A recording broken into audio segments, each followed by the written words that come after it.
Welcome to the SpeakHer Podcast with your host, Camille, Essick, the podcast where innovators and creators connect. Let's get started.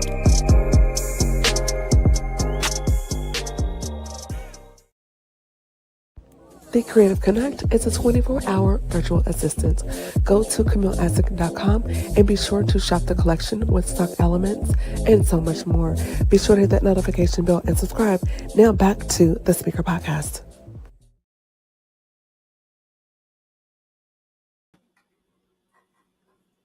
Hey everybody, what's going on? This is Camille Essick. I'm host of the SpeakHer Podcast. This is the podcast where innovators and critics connect. What I need you to do right now is hit that notification.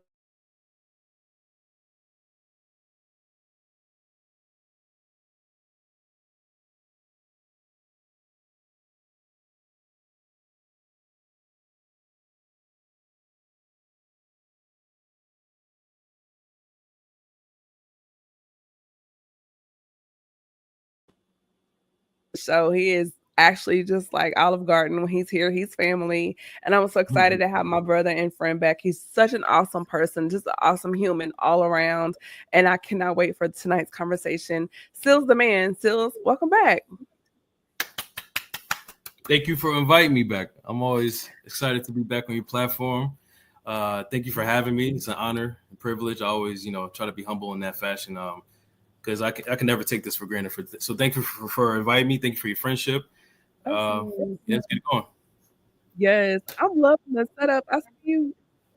Things have changed in the background. I see it. A little bit. I change it up a little bit. Yes, I still need to get that still shot you keep asking me for. Okay. Yeah. Before we hop into everything, y'all, I have been getting onto Sealz about headshots. And then it's like a quiet argument. I hate pictures. And you're photogenic. And the thing is, you have like over 200,000 subscribers on YouTube. I just need one, sir. This year, I promise. We're going to do it. No, like this month. Because you're regular. Like, all right. I'm going to try my best. Don't play in my face. Okay. Let's do it. I'm going to try it. Got it. Oh, by the way, I got your shirt on. Thank you. I love it. Thank you. Repping. So if y'all ain't got the shirt, get y'all a shirt right now on her website right now. Absolutely. Y'all. So the reason why I have you back is because we've been having this ongoing conversation about love, relationships, and mental health from the male perspective. And you always bring such a very healthy and very clear perspective, just because there's a lot of toxicity out here. And we love to have healthy and safe conversation. And we've had some conversation offline, and I thought, man, like this would be really good to bring this online to the viewers and listeners, just to kind of see what they think and just, foster and generate some conversation. So one of the things I want to get into is, first of all, your premise with your podcast and what you do on social media. You have started this platform. It started out for your nieces, right? And it's really pretty much like a video diary so they can know what a good man sounds like and how he thinks. Yeah. So in that, can you kind of unpack as we get into this conversation, Sealz, like how you treat her, the woman of your life, your girlfriend or your wife, how that points to your relationship with God? Or should women take a note of how she's being treated in his alignment with God? How does that play out? So I do believe that if you are with a man who is a man of faith, that your love has to align with God first and foremost, because God is the ultimate symbol of love. And if you are with a man who is God-fearing, that love has to start there first. That is what I look for in my woman. Because I know how strong I am and convicted I am in my faith. So I have to be with someone who is equally yoked in that, right? I've been there when I've been with women who, are atheists or don't really, usually never works out because we're just not equally aligned, So, but when a man is with someone who is aligned with their beliefs, we know because the Bible tells us that God is the ultimate symbol of love. That has to start there, right? And then my love for my woman will be rooted in that. So the face of love for me is the love that I have for my God, and vice versa. Yeah. And anything that doesn't represent my faith is not the type of love that I need, you know. So yeah, it starts off with that. It's not also like a check and balance, because if you're not treating her properly, if you're aligned with God and submitted to God the way you shouldn't there be some type of conviction, or not a tit for tat, but just to say, yes, you're in a relationship, but that's still my daughter. Mm-hmm. Yeah, and because a level of accountability, right? Right. Because you don't want nobody messing with your daughter, you know. I always say, like, I hate to hear like dudes call other women B words and all types of derogatory mess, because when someone says those same things to their daughter, now it's a problem. Like, oh, you calling my daughter a what? But you out here doing the same thing to somebody else's daughter. It's very hypocritical. So like you said, if you know this is God's children, God's son, God's daughter, you're going to treat them as such. You're going to respect your woman because you respect God. And even if you don't have any type of faith, like I just want to speak generally, even if you're not part of any type of faith or believe in anything, like respect should be the basics, the foundation to how you treat people in life in general, right? You can't expect love and not have respect, right? Those two are intertwined with each other. I can never believe a relationship that a man is abusing a woman but claims he loves her. That's just it.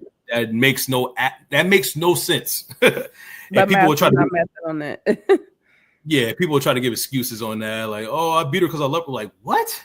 You know what I mean? So people got things confused, but love is God and love is also respect. So that is the basis of how a man should treat his woman.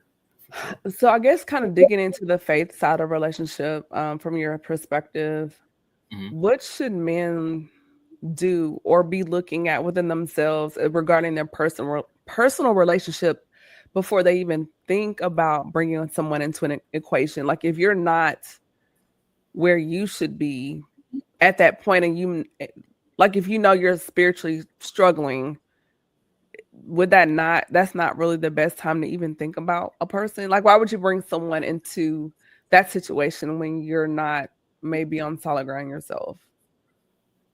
Yeah, that's a good point. That happens a lot. I feel like people do that, specifically men do that for selfish reasons. Especially men who've been in relationships all their lives or been in a lot of relationships. When they're not in a relationship, it feels like they have a void in their life, right? They feel like there's a void to fill, right? So they'll just jump on anything. They'll jump on anything hot, anything that wants them back. That woman doesn't even have to love them. As long as they like them enough, they'll take it because they're used to a certain type of lifestyle. I believe that a man should build on himself before he builds on something else. Because it's hard to be able to be a provider if you can't even provide for yourself. You got to be in the right mental space, a mental capacity, a spiritual stance where you're able to defend yourself before you're able to defend another woman, right? There's a spiritual warfare out there. There's a physical warfare out there. If you're not able to protect your love, then what are you doing? Why did you introduce someone else into your life if you're not able to be a complete or be able to complete your manly obligations and responsibilities? You know, if you don't have that capability, then you shouldn't have that, you know, attached to yourself, you know? So I believe in that. Men should be able to learn to love themselves, you know what I mean? Learn to take care of themselves, provide for themselves before they're able to provide for anybody else or love somebody else. Yeah. And then, like, you touched on a word, you were like love, but then I started thinking, like, you can love someone but then not like them, and how important friendship is in the relationship. Like, because I know whenever my person shows up outside of love, like, I want to like them as a person. Like, you like what they represent, you know, you like how they show up, and be friends. Because I see so many people out here, they're like, oh, I love them. For example, I'm not going to say their name. A couple of people I know from college, they're both guys, both married with families. And they have admitted out loud, like they're like, oh, I love, my kids or whatever, but they don't like their wives as people. And I detracted, from that conversation because number one, I'm not married, but I've heard many people say that when they're like, oh, I love my spouse, but I don't like them. And I'm like, that's scary because to me, I feel like that opens the door for other things to creep into the relationship. Yeah. And liking me as a person and vice versa, I think is paramount. Yeah. And that's why I feel like your love has to be solid. And then on the days it's not solid, that you're able to and willing to work on it. Because love is not, relationships are not perfect. Sometimes you're going to have bad days. Sometimes you're going to have terrible days, right? But the only thing that's keeping you with your partner is love.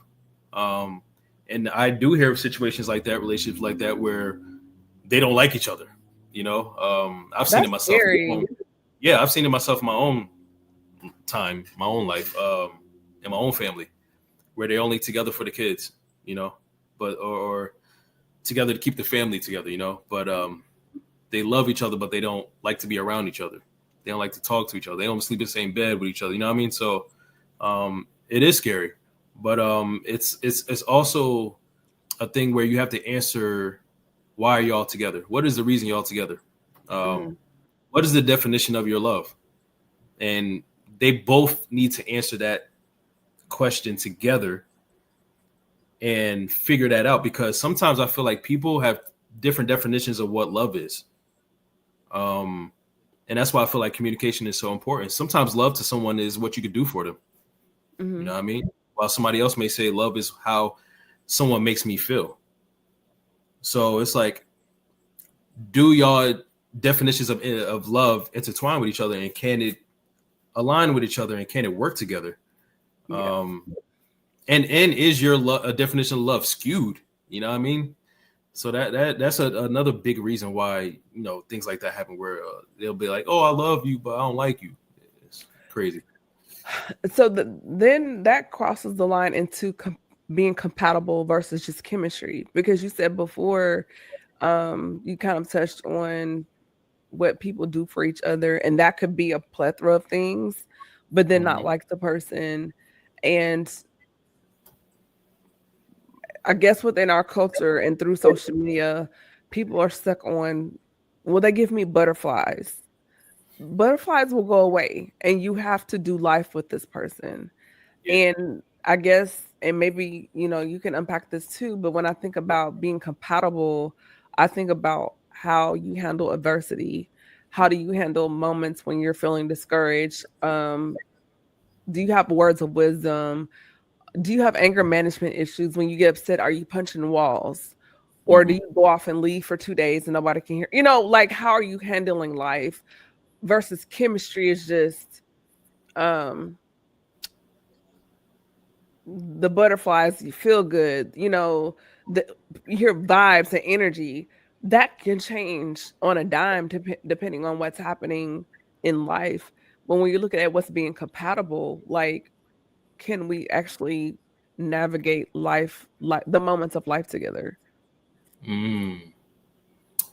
So I think those, what you call them, synonyms? I'm thinking back in grade school days when they had us memorizing all types of terms like synonyms, where like two words are alike, but they're different. Yeah. That is a good question. Like, what's the difference between compatibility and chemistry? I do feel like, based on my life experiences, that compatibility is usually the first thing you notice in a person, because you can view compatibility as a visual. Like, you can view compatibility as a external factor, while chemistry is more internal. Chemistry has to be earned, because you have to get to know somebody in order to know if you have chemistry with someone. But you can know, because I've been around people that we had chemistry, but then we weren't compatible, like doing life, But no, that's the thing. Well, that proves my point, though, right? Because you had to find out through your whatever relationship you had with them, that your chemistry wasn't aligned with their compatibility, right? Like, I can look at someone, right, and say, oh man, they got a similar style to me. Their style is compatible to mine, right? But that's compatibility. I don't know who they are. Chemistry is I know that person. We vibe well. Like I can actually have a conversation with that person and feel fulfilled, right? That's not necessarily compatibility, but it's like almost like a energy between a two. That's how I feel. And I guess that ties on even how we define each word, which also changes how we view it. Because the way I'm viewing being compatible is not external. I'm thinking more as far as navigating. Because for example, my ex, we had chemistry, but in other areas we were not compatible because of morals, the moral compass, and values, character, integrity, very different. Yeah. So, and I guess for us, you and I guess in the conversation it's flipped, because when I hear some people say they're compatible, I guess within this scope of this generation, they're thinking about how we look together in public and social media, and we have, you know, same level of education, you know, those things on paper. But that's external. That's external. Those are external things. Yeah, that's but you said that. You said it's external. But for me, I'm looking at it on a deeper level beyond just the paper. Because I have looked at that and said, oh, we're compatible. But when I got to the core of that person, we weren't compatible. Right. But there's also it was freezing a little bit. It's also different levels of compatibility too. That's what I was trying to break down too. Like there's visual compatibility, there's relationship compatibility. They even got like horoscope compatibility. You know what I mean? Like, yeah, that's crazy. You know what I'm saying? based on what time and what month you were born on. Like, oh, you're a Taurus. I can't talk to you. Yeah, you're a Taurus. I'm a Leo. Like what? But they got things that base compatibility on external factors. Like you don't even know this person, but based on your birthday, you're not compatible, or you're compatible with me. But what those things can't tell you is if we have chemistry, right? And that's what I mean by like you got to earn that. You got to find out a person. You got to dig into a person to see if you actually have chemistry. Now, what you said is also true. Like I feel like both things can be true. Right. And I feel like sometimes compatibility and chemistry doesn't need to be linked together, because I feel like sometimes our preferences can get in the way. Like that's a good point. That's a very good. That I'm gonna let you cook. Yeah, it's like yo, and I've been there too. Like I'm like having a type, having somebody that has to have certain attributes or like characteristics or certain possessions. Like sometimes we base our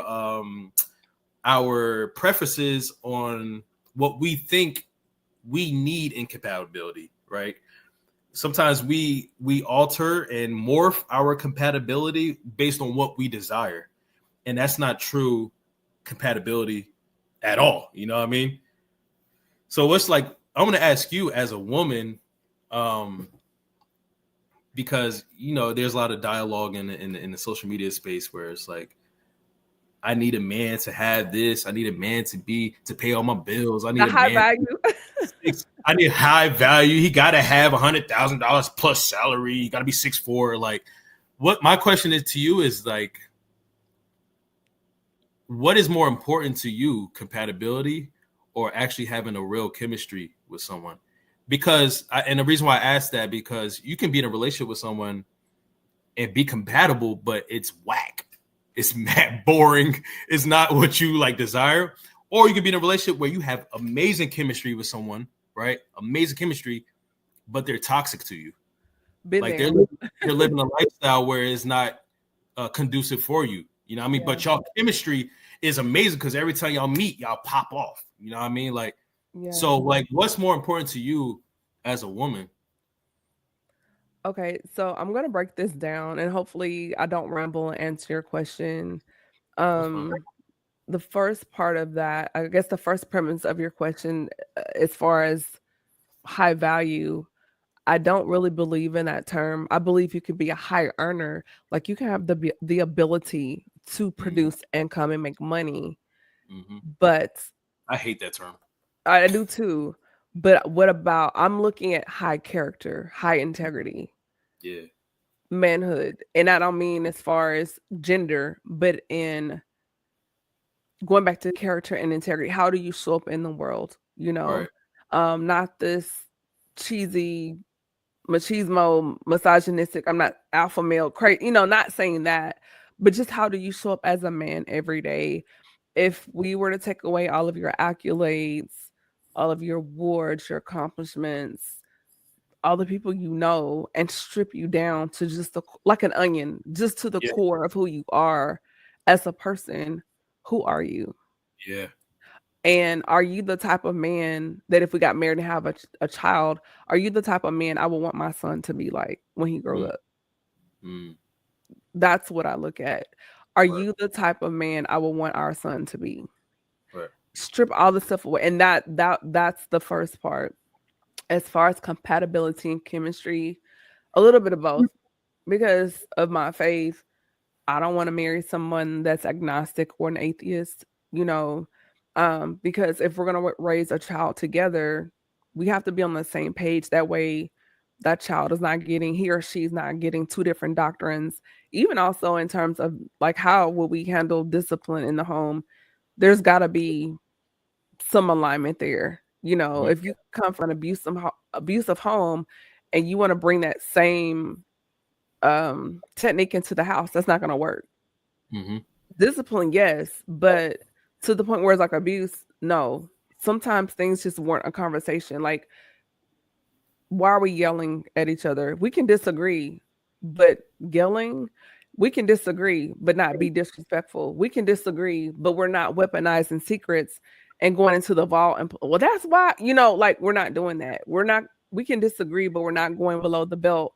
And you're trying to break a person's psyche just for the sake of winning an argument, right? So when we're looking at, for me, being compatible and having chemistry, I say both, but I'm looking at the foundation of who you are just as a human being, or who are you just to be a man of God. And when I say man of God, I'm not like saying preacher, bishop, whatever, but just someone that's submitting to God. You know what I'm saying? And then also there needs to be some chemistry. Like if we're married, I want you to want me and touch me and vice versa, and we're not sleeping in separate rooms. Or and chemistry is not even just sexual, but just if I walk in the room, you already know like something's up, like she's not herself today, or you can feel my heart and go, talk to me. What's going on? You seem a little down today. What's up? And we, and that I think that comes with being having synchronicity too, right? Being able to discern each other. And I think that's where the chemistry piece comes in. And maybe we can swap that word out too. Just having the discernment to know your person and know like, or if you're, let's say you're having a bad day or something. And I'm like, what's up with you? And you're like, but I know you're not blowing me off. It's just that you're still trying to unpack how you feel and process it. But I know later on you'll come and talk to me about it. And I don't take that personally. Like, I don't know why you won't talk to me. It's like, because I know you, because we have friendship and we don't just love each other. We like each other. You know me and I know you well enough to know I'm going to give her a moment. I'm going to give him a moment to process those feelings. And then later on, when we're in the bed or on the couch talking, then that moment may transpire because now you've kind of, you've reached a space or had an epiphany to now you can kind of talk it out and express how you're feeling. So I guess maybe I went the long way about it, but that's how I process chemistry and compatibility as far as how we're moving in life. Who are you as a man showing up in this world outside of your resume and whatever, and just who you are as a human being. And then also the chemistry side of it is just how you and I interact, not outside of sexuality, but just on an intimate, personal, one-on-one, day-to-day level. Exactly. Yep. I like that answer. Yeah. So hopefully, we're striking some good conversation. If you're liking this conversation, be sure to drop it in the comments below, like, share, tag a friend. I'm here with Sealz The Man, and we're having a conversation about being compatible versus chemistry and just unpacking some nuances with regarding relationships from the male point of view. So Sealz, going into the next segment of our conversation, how do you, in a relationship, just even in life, navigating and expressing like your emotional needs as a man? Because we hear so many women saying, well, I need this from a man, and I need safety, and I need security, and I need protection, and I need whatever. But how do you, or how should men do the same thing? Because it seems like when men say, hey, this is what I need, sometimes it comes with backlash, or it's like, well, you're a man, so you shouldn't feel that way. But outside of your gender, you're a human being. You have feelings too. So how do you navigate like your emotional needs in relationships? I feel like this kind of goes back to chemistry and compatibility. You got to be with someone who you're compatible and have that chemistry with, a healthy mix of the two. You got to be with someone who has that you have that type of relationship to be honest with and have like healthy dialogue with and conversation with. I feel like men feel like that, like rejected and alone, even when even in a relationship, if they don't have that chemistry or that compatibility with that woman. There's a lot of empty relationships out there, even marriages out there, where it's like we're only together for a certain reason, but that man is suffering on the inside because he knows he can't have a real conversation with his woman because she's a certain way, or has a certain personality, or is, very like that, like how you were speaking on, like, oh, you're a man, you should, this is what you should do. That type of energy. He loves her, but he knows he can't have real conversations with her because of the way she is, right? I feel like as a man, the best and like lightest feeling, like a heaven on earth feeling, is when you're with a woman who you can be yourself. You're 100% thorough like take self. the mask down. Yeah, like you don't even have to have a mask on. Like, like she rocks with you no matter what. Not saying that I as a man I'm gonna be perfect, but I'm gonna be perfectly me. Like I don't have to be anything else but me. All right, Sealz, right? I was in a relationship where I felt like I had to be half of myself because I didn't want to make her get mad or make her get agitated. Wow. And I couldn't have like certain conversations with her because I knew it would start an argument, or it would feel like it would be an argument. But man, the best feeling is to be with someone who you could be 100% with. And that is how a man is able to vent. That is how he's able to have a safe space in a woman, because she allows it, right? She gives permission to be himself. Mm-hmm. You got to be with someone like that. Because if you're not, it's the opposite effect where you feel like you're in a relationship and that relationship is like a prison. So you dropped a few gems and I want to kind of dig those out. One of the things you touched on, you talked about men feeling lonely, like the loneliness. And I've never heard a man say that out loud before. And so I wonder, when a man is in a relationship and he feels emotionally lonely or spiritually lonely or psychologically lonely in that space, like the door that's cracked open and what vices can come in, or what is he doing to compensate for that emotional isolation? If it's working more hours, or spending more time at the gym, or going to video game playing Call of Duty, or like or even another person, because like the work wife, like you hear all these things. And so I've never heard that said out loud before. So it makes me think, like, if he, like, I don't want to cheat on her, so what is he doing to compensate for the loneliness? There's no one fit all answer. Like, it could be literally anything, it could be like the things you said, video games, or finding some kind of distraction, or drinking even. That man can go, he can drown in his vices, You know what I mean? He'll find anything to distract him for the fact that he feels alone. And the worst type of alone is when you're alone with someone else. Like that's that dangerous, kind of like, right, in a relationship. It's an oxymoron, but it's a dangerous one because it's like, man, what am I doing? The point of me being in a relationship is to not feel alone. But there are people out there who feel more alone in their relationship than a person who's actually single. Because you could be single and be ultimate, like you could be free. You could be single and feel like you have no burdens, no chains on you. But you could also be in a relationship where you feel like you're alone, where you feel like you're in a prison, you know? So the answer to that, it could be anything, which makes it super dangerous, you know, depending on what the person is fighting or what they're struggling with, or it could be vices, it could be drugs, it could be anything based on who that person is and what their desires are. It's dangerous. And then you were touching on your personal experience. So then I guess in that, when you're on those emotional eggshells, goes back to the friendship. Like, we should be able to talk about, even if it's an ugly conversation or a hard conversation, but curating an environment, though, even though the conversation may be hard or difficult, whatever, that we can have the conversation and I still feel the way I feel about you.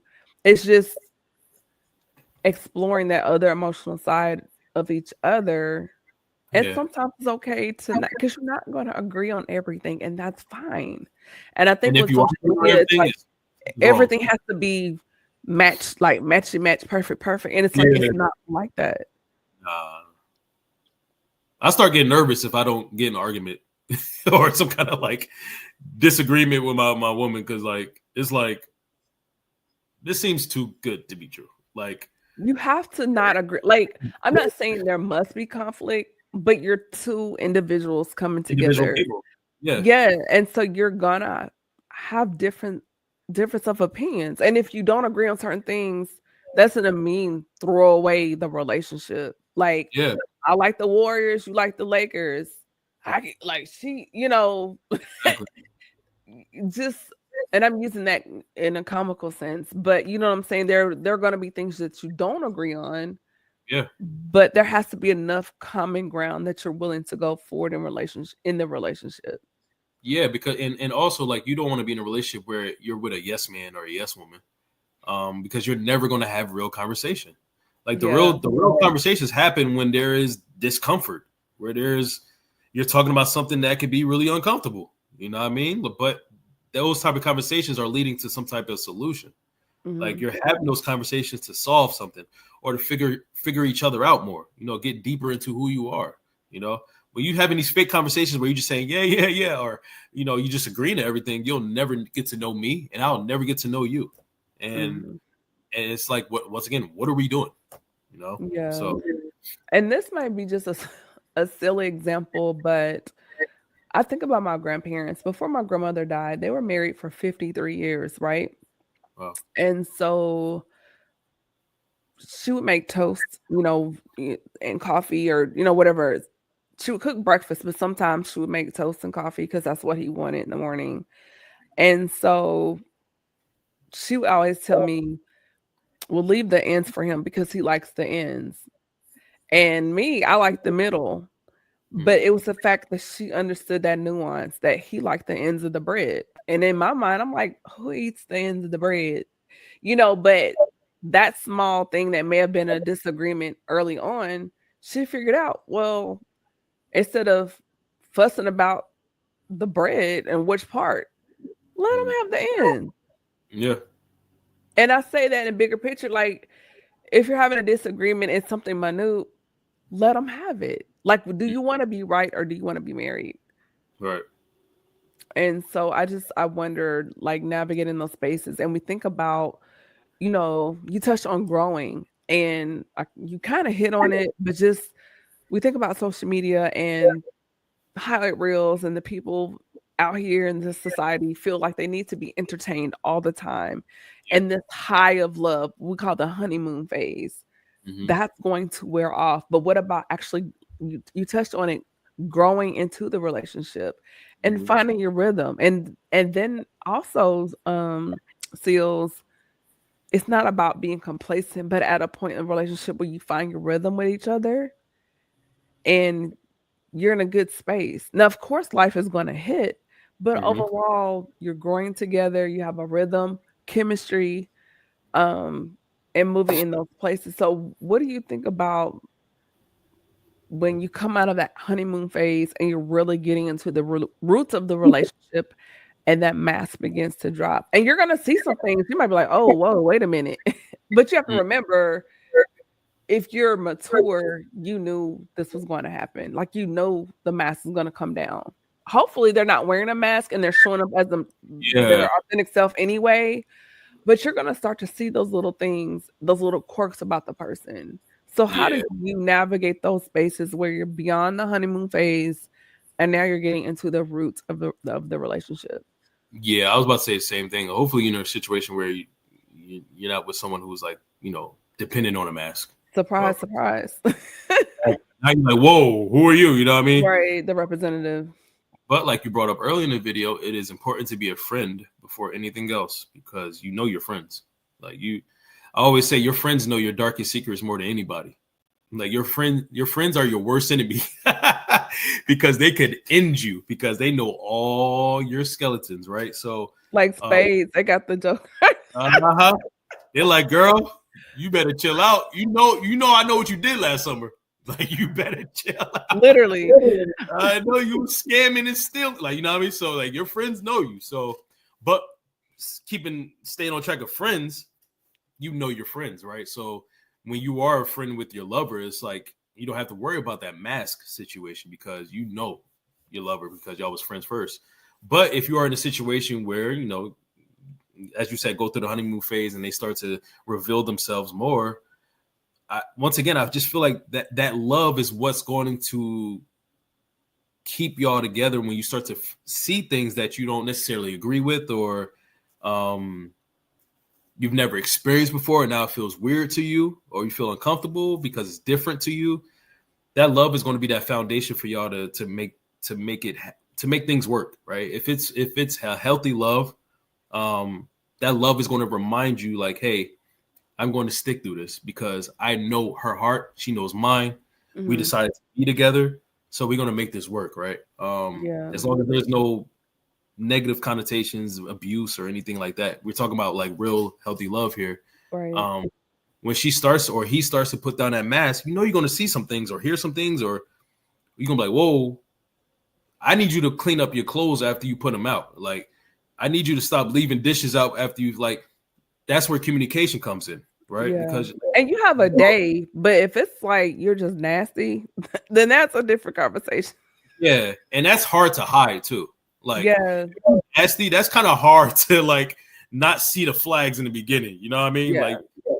Like, so those outstanding type of problems, like, that's why you need to have your radar on and not be so like infatuated and butterflies and all that, because sometimes infatuation and butterflies will blind you from the real, like the reality, right? Yeah. And now you're years in deep with this person in a relationship or a marriage, and now you're starting to realize, like, oh damn, I've been and also navigating, just debunking those unrealistic expectations to expect she's gonna come out looking Instagram ready every day, or he's always, like, okay, I go to work, but if I'm here, I may have on Hillman sweatshirt and some joggers, or like, you're a real person.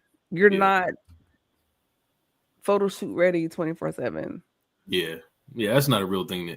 That's not a problem to a real man. Like, I always say, men are pretty simple creatures.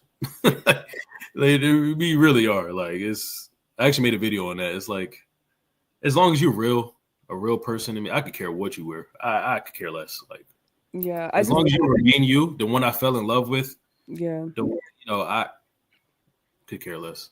Yeah, there's just so much. And the reason why we keep having these conversations is just there's so much toxic conversation out here. I hear it because we're both in the digital podcasting space, so we kind of keep our ear to the ground to see what's going on. Yeah. And it's just insane how even with this whole pop the balloon, like, it's so superficial. And I'm like, what? Cringy. But I'm like, what about the root and the core of the person? Yeah. Like, what about those things that matters? What about holding conversations beyond DM slides or just texting paragraphs, but scheduling FaceTimes, calling, talking on the phone, meeting up for coffee, or saying, hey, let's go have brunch. Like, what happened to the one-on-one, just getting to know someone? Or do you feel like social media and technology has destroyed that altogether? That's what I was about to say. The age of TV and media has monetized love. 90, what do you call it? 90 Day Fiance, Love Island, like later daters. Yeah. It's so many I can't even catch up, right? Yeah. So TV, media, social media has monetized love, and that has taken away from real, just basic love. You know what I mean? Like sometimes I watch movies and from the 80s and the 70s and stuff, and I'm just like, and they tell the stories of how, a love happened, and it just seems so real and simple. There was no technology. You actually had to meet someone in person to that effort. You know what I'm saying? Like, and figure them out and fall in love with them. Now it's monetized where everything's for show. The Pop the Balloon show, they're getting paid for that. Now they made a Netflix show and it looks terrible. But I haven't seen it like on Netflix, but I was so appalled by it on social media. I was like, monetized. Now the basic core of that show is not on that show. I don't gotta say it, but it doesn't look like the original show. 90 Day Fiance, Bachelor, whatever that show is called, Bachelor. What's the other one? Love is Blind, I think. Yeah, Love is Blind. There's so many. Yeah. There's so many, but it's all monetized now. Somebody's getting paid off of someone's love, right? And it just takes away. And it's sad because it's like, our future generations are not going to know what real love is, unless. Do you think? Because it seems like I've noticed a lot of 30 and under getting married. And it seems like they're going back to traditional families. Just because you get married doesn't mean you're in love. Like, that's another thing. Some people getting married for the photos, for the likes, for what it looks like, for them to be able to tell other girls. Like, I know so. I've been told this by women. Like, I would have conversations with my coworkers, and I'll say, like, "Why did you get married?" And they would take like 2 minutes long to answer. And then when they finally do answer, it's so superficial that I'm like, that's why you got married? You know what I mean? So I had a woman tell me that she got married because her parents said her parents got tired of her being single. What? Wait a minute. Yes. Are you serious? Because, a lot of families out there are traditional. So parents have a higher class, or they're looked at better when their kids are married. So when traditional parents don't have a kid that's married, it looks bad on them. You know what I mean? So I've seen that at work with certain professions like doctors, lawyers, dentists, certain socioeconomic reasons, like it looks good. I could see that. Yeah, I could see that. Especially like Indians or like international type families and households, they don't play that. They are trying to rush you to get married because it looks bad on them. You know, so there's a lot of many reasons. Yeah, I guess it also depends on your culture, different demographics that can matter, and then goes back to class. But then I'm also seeing through all of that, I am seeing a group like that 25 to 30 that they really want to be married and have families and do the traditional thing. And I'm seeing that, and they're, 2 and 3 kids in and family vacations, doing all the things. And so I'm kind of seeing a split because I had a conversation with a good friend of mine, and she's older than me. And she was saying that how a lot of men in her age group, they're not looking at marriage either because their wife passed away or they're divorced. And so they're kind of getting their second wind, and they're outside. And so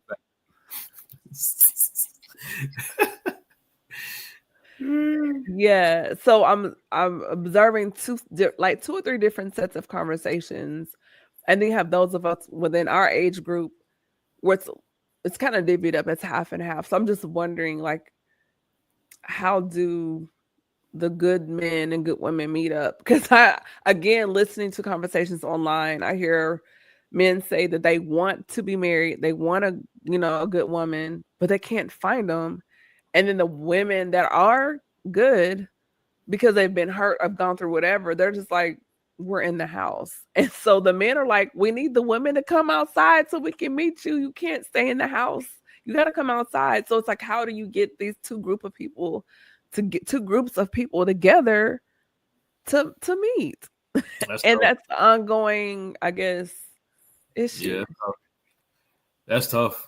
It's one science that I cannot solve for anyone, because I feel like everyone is like, they meet up on their own like weird way. Like there's no, like I hate to hear people say like, you need to find your person in church or go to the library or go to, it's not the case for everybody. You know, sometimes God has a calling for someone that no one can see.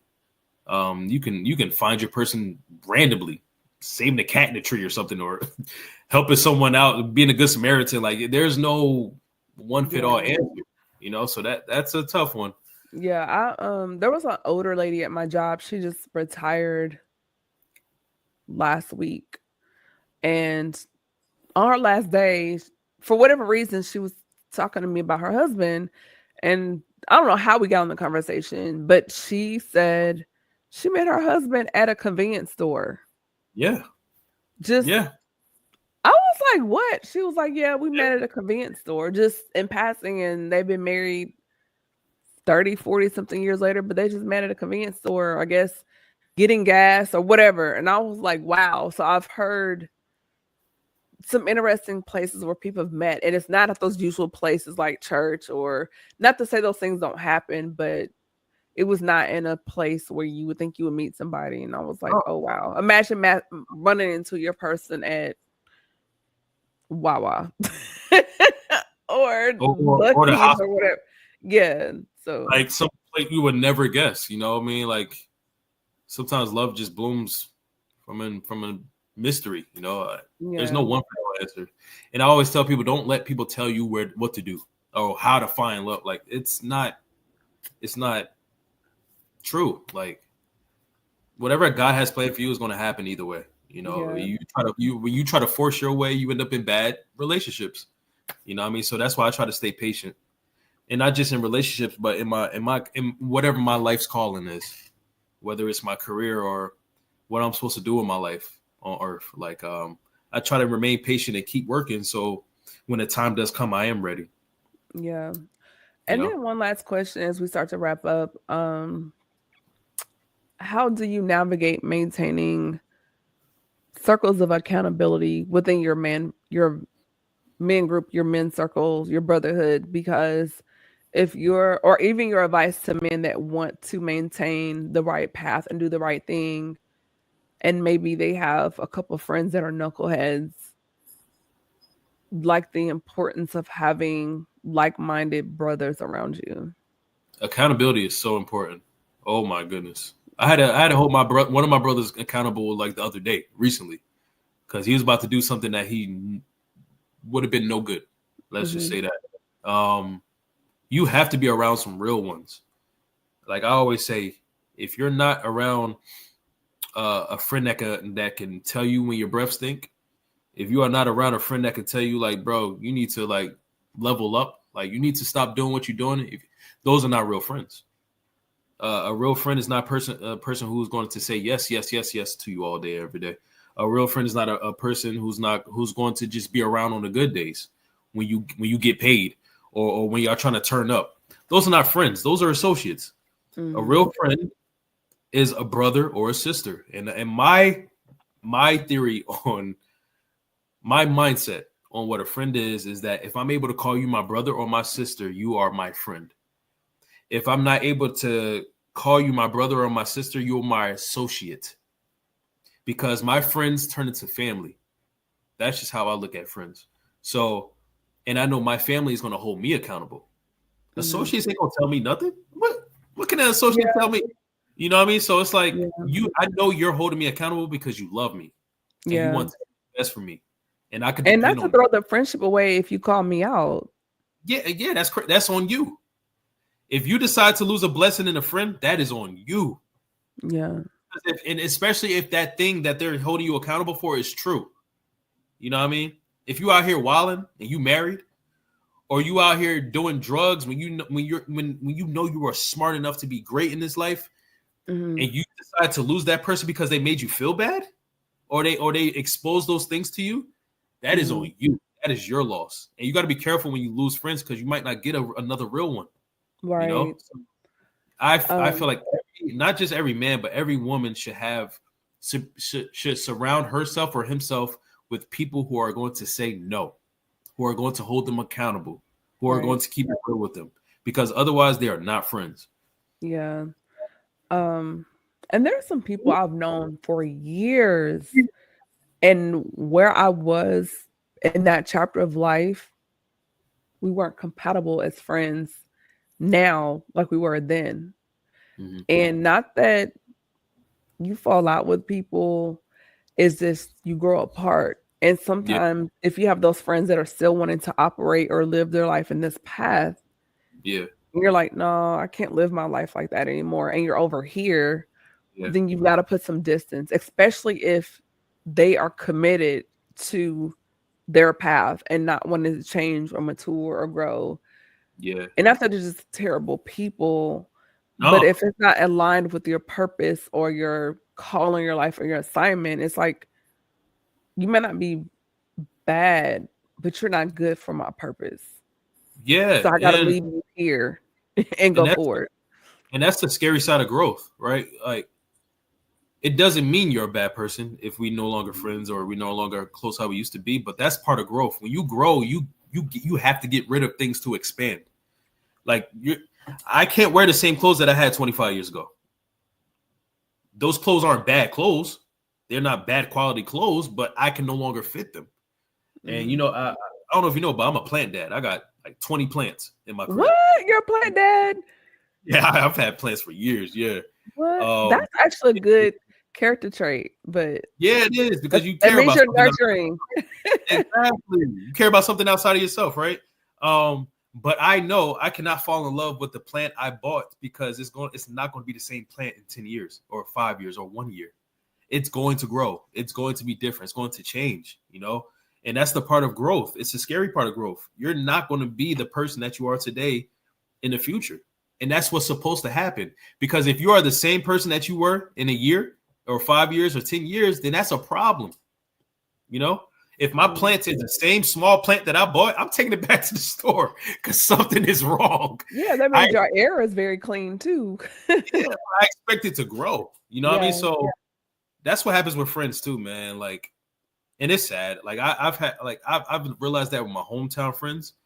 Like, me and my hometown friends were mad close. We grew up together from Pampers to, you know, high school graduation. But I realized when I went to college and I graduated college, we were no longer that close. And now I had a new set of friends that I made in college and I felt I resonated with them more because they were relative to the point that I was in my life, you know, at that moment. And it doesn't mean that my hometown friends are bad friends. Like, we're still cool. We're just not as cool as we used to be. Not as cool as my current friends that I made in college, you know? And that's part of growth. That's part of growth, man. Nothing stays the same. Absolutely. Well, this has been a really good conversation. And it just seems like we always have awesome talks, and it keeps going deeper and deeper. And I love that, just because I just think it's so important to have healthy and safe conversation, especially when it comes to relationships and personal growth from the male perspective. And that's why you're one of the people, one of the men that I know in my life to have these talks with, because we need more of it. We need more men like you in front of the people, so they know all men don't think like that. All men don't talk like that. And there are some good Black men out there. So thank you. And also, I'm not perfect. That's another thing. I'm you know me. Oh, none of us are. I'm a humble guy. Like, I try my best to take compliments, but I'm getting better with that, right? I feel like, and this is my message to men too, right? My YouTube channel is talk about the basis of my YouTube channel is to talk about good men and decent men. Yeah. When I say those things, I'm championing the effort that men put into becoming better men, right? Mm-hmm. I'm not saying just because you're a good man or a decent man that you're perfect, right? My goal when I speak, I'm speaking for myself too. My goal is to become better every single day based on the decisions I make in life, right? You don't have to be perfect. You don't have to try to be perfect every single day. The thing I always implement in my life is to try to be at least 1% better every single day. That's it. Yeah. That's it. Small things, right? So even for women, you don't have to be the perfect woman, right? Just try to be the better version of yourself every chance you can get. Mm-hmm. That's what makes you good. That's what makes you a decent person. Yeah. Not that you're perfect, that you know everything or that. Just try to be a better version of yourself. That's it. Yeah. Growth.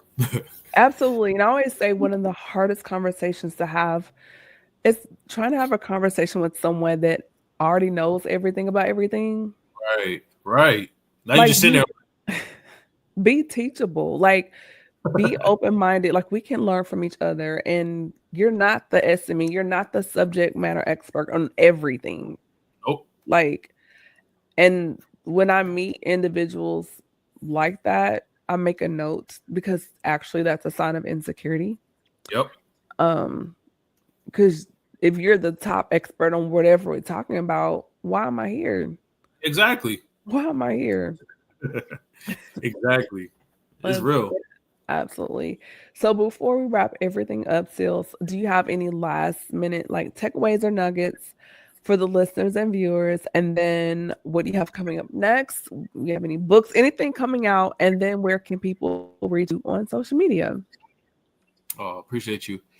First and foremost, thank you for having me on your platform once again. I'm always Come here on, for you. come on, Black. I see you. You see that little thing right? No, we don't use the word little. That word is illegal over here. I mean, it's something. Wait a minute. Hold on, y'all. Sealz has the platinum YouTube plaque. Thank you. Come on, we gotta clap that up. A little brief. Come on. Thank you. Appreciate it. Thank you. We give flowers over here. Thank you. Proud of you, Black man. But thank you. Thank you for always inviting me. I'm here for you. I'm your friend, a real friend. I mean, so I'm always here for you. I am a real friend. I look out. You're a real friend too. You are, and you've proved as such. You know what I mean? Thank you for the TikTok situation. We're not even going to talk about that later. Anyway, but I'm proud of you. You're consistent. You're the most consistent person I know. I've told you that before.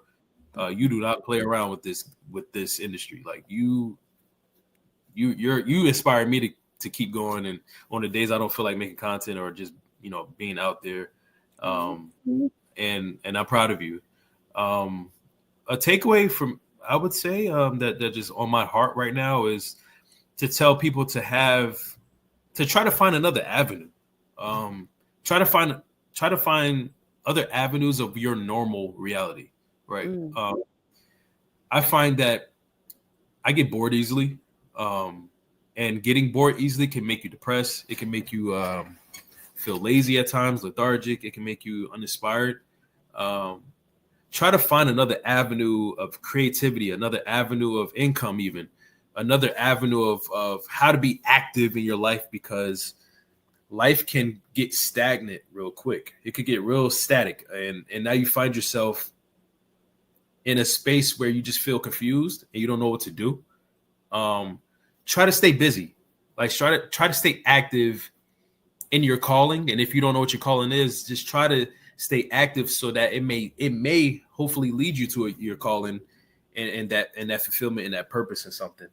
I find that people get depressed when they feel like they don't have anything to do, or they get depressed where they feel like they don't have any friends, like real friends, or try to find different avenues. Get outside of your comfort box, right? Get outside of that normal reality that you have and get risky. Like, this world that God has provided us is too big to be sitting in the same place physically and mentally, right? So try to be open-minded, like you said earlier. Try to be open-minded, have new perspectives. Don't be so closed in. try to find a new avenue in your life, and that will help you. Go to the library. Like, go to the park. Go to the park. Yeah. Go to the city. If you're near a major city, just walk around and talk to people. Yeah. You'll be surprised how many people don't actually talk to other people outside of their family. You know, you ever watch those videos on YouTube where people just go around interviewing people and they don't know how to react at first? They're like, whoa, get it back up. Like, they get defensive because they ain't used to that. They don't talk to nobody, you know, but then when they start to open them up, now they just start talking. You know what I mean? So, yeah, try to find something new in your life. Yeah. Don't be scared. It's like people, they're more transparent with strangers than people that they know. They'll tell a total stranger all their business, but then people you've known your whole life and they don't know a tenth of who you are as a person. Exactly. Because there's no bias. There's no like attachment. Sometimes there's financial attachment.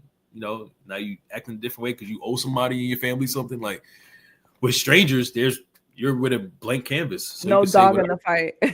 Yeah, no dog in the fight. I'm gonna tell you everything because I might not ever see you again.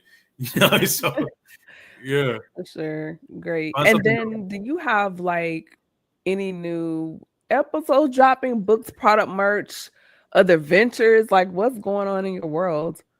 So I am working on something. I am working on a new channel. It's gonna be more about personal development and self-care, self-healing, spiritual enhancement. Like I want to get outside of the just relationship with people portion of life and start talking about the relationship that we have with ourselves. So I'm gonna start. I'm creating another channel on that soon. Working on it, and I'll let you know. You know when I get popping. Really cool. Yeah. Congrats in advance. Thank you. Absolutely. Well, everybody, we have wrapped up the month of May. I cannot believe May is gone. We're about to slide into June, my birthday month. Hey. And this 21. 21 coming up. We'll talk about that after the show. Yes, we'll talk about that after this. And then we're going to, I'm brown and I'm blushing. Y'all, and we're going into Memorial Day weekend. So y'all be safe. Be sure to connect with me online. Be sure to hit the like button. If you have not done so, subscribe. Also, I want to thank all of my subscribers. I'm officially 321 downloads away from hitting my first 10,000 download across streaming platforms. And I checked on my dashboard a couple days ago. The SpeakHer Podcast is literally, we're streaming everywhere. We are now in 991 cities and 51 countries, streaming globally. So I'm very excited about that. First of all, shout out to Germany. I don't know who is in Germany listening to the SpeakHer Podcast, but I was looking at the numbers. They're running it up.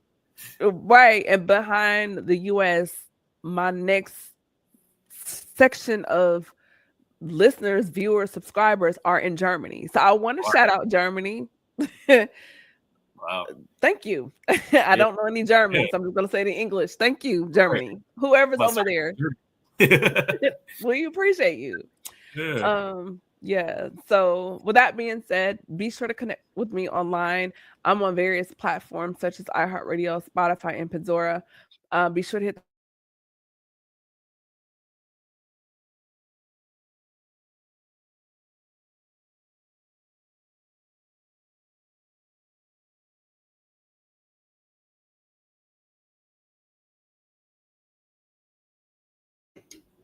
SpeakHer Podcast, the podcast for innovators and creators connect. And y'all be safe. Have a good holiday weekend. See you on the next one. Bye. Thank you for tuning in to another episode of the SpeakHer Podcast. Be sure to follow Camille on Instagram at camille.essick, Facebook at the SpeakHer Podcast, or www